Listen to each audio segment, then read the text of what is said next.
धरणग्रस्त माध्यमिक विद्यालय लोहटा पूर्व, तालुका कळम, जिला उस्मानाबाद। नमस्ते छात्रों, आज हम हिंदी व्याकरण में प्रेरणार्थक क्रिया के बारे में जानकारी लेने वाले हैं। प्रश्न पत्र में प्रेरणार्थक क्रिया के आधार पर दो तरीके से प्रश्न पूछा जाता है। एक तो यह कि एक क्रिया देकर आपको उसका प्रथम तथा द्वितीय प्रेरणार्थक क्रिया रूप लिखने के लिए कहा जाता है, या फिर वाक्य में आई हुई क्रिया का प्रेरणार्थक क्रिया रूप पहचान कर लिखने के लिए कहा जाता है। तो पहले हम प्रेरणार्थक क्रिया किसे कहते हैं यह देखेंगे, और यह समझने के लिए एक उदाहरण आपके सामने यहाँ पर दिखाई दे रहा है। बच्चा सेब खाता है। दूसरा वाक्य है माँ बच्चे को सेब खिलाती है। और तीसरा वाक्य है माँ नौकरानी द्वारा बच्चे को सेब खिलवाती है। अब तीन वाक्यों को ध्यान से देखिए। पहला वाक्य बच्चा सेब खाता है, यानी कि बच्चा करता है और खाना क्रिया है, और क्रिया को बच्चा स्वयं कर रहा है। लेकिन दूसरे वाक्य को देखिए, माँ बच्चे को सेब खिलाती है। इसमें बच्चा खुद सेब नहीं खा रहा है, बल्कि वह क्रिया माँ द्वारा हो रही है, यानी कि माँ बच्चे को सेब खिलाती है। कर्ता स्वयं क्रिया को न कर वह करने की क्रिया उसे माँ से मिल रही है।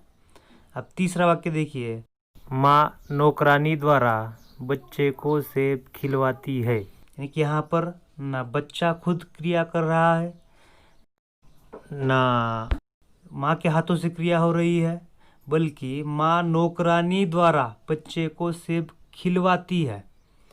अब तीन वाक्य को ध्यान से देखने के बाद आपको समझ में आ रहा होगा कि कर्ता स्वयं क्रिया को केवल पहले वाक्य में स्वयं क्रिया को कर रहा है। दूसरे वाक्य में क्रिया करने की प्रेरणा उसे माँ से मिल रही है, और तीसरे वाक्य में माँ नौकरानी को प्रेरित कर वह बच्चे को खाना खिलवा रही है तथा सेब खिलवा रही है। प्रेरणार्थक क्रिया की परिभाषा यही कहती है कि जिस क्रिया से यह मालूम होता है कि कर्ता दूसरे के लिए कार्य कर रहा है, कि जब कर्ता स्वयं काम न कर दूसरों को काम करने की प्रेरणा देता है, उसे प्रेरणार्थक क्रिया कहते हैं। प्रेरणार्थक क्रिया के दो रूप है, एक प्रथम प्रेरणार्थक क्रिया और दूसरा द्वितीय प्रेरणार्थक क्रिया। तो हम देखेंगे प्रेरणार्थक क्रिया किस तरह से बनती है तथा वह बनाने के नियम कौन कौन से हैं। प्रेरणार्थक क्रिया बनाने के नियम देखने से पहले धातु किसे कहते हैं यह जानना बहुत ज़रूरी है। धातु उसे कहते हैं कि किसी क्रिया के अंत में जो ना आता है वह ना हटाने के बाद जो बचा हुआ शब्द है उसे धातु कहते हैं। जैसे खाना क्रिया है तो उससे ना हटाकर खा ये धातु बन जाता है। लिखना क्रिया है, उसके अंत में जो ना आया है, ना को हटाने के बाद जो लिख बच जाता है, ये इसे धातु कहते हैं।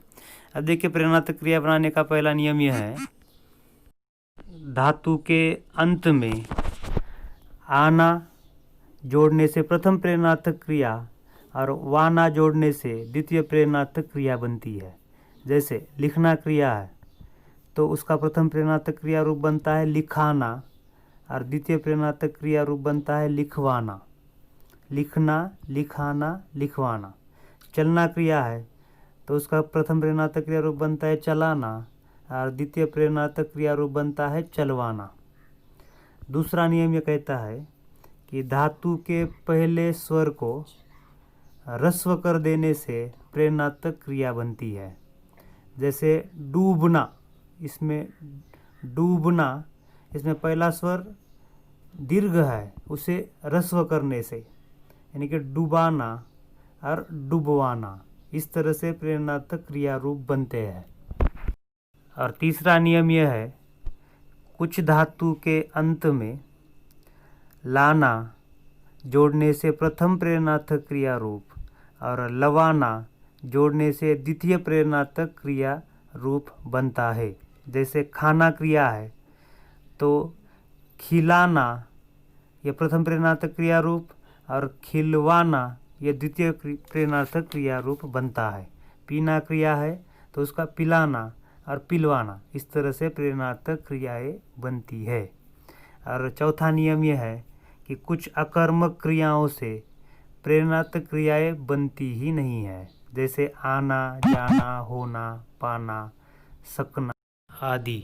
ये जो क्रियाएं है ये क्रियाएं स्वयं कर्ता को करनी पड़ती है, उससे प्रेरणार्थक क्रियाएं बनती नहीं है। अब हम कुछ क्रियाओं को देखेंगे कि उनका प्रेरणार्थक क्रिया रूप किस तरह से बनता है। गिरना क्रिया है तो गिराना, गिरवाना।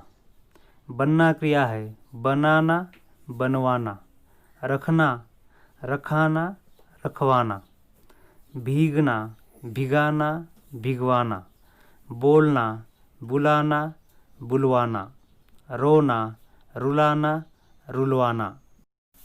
तो ये थे प्रेरणार्थक क्रिया बनाने के कुछ नियम। आप अन्य क्रियाओं के भी प्रेरणार्थक रूप बना सकते हैं।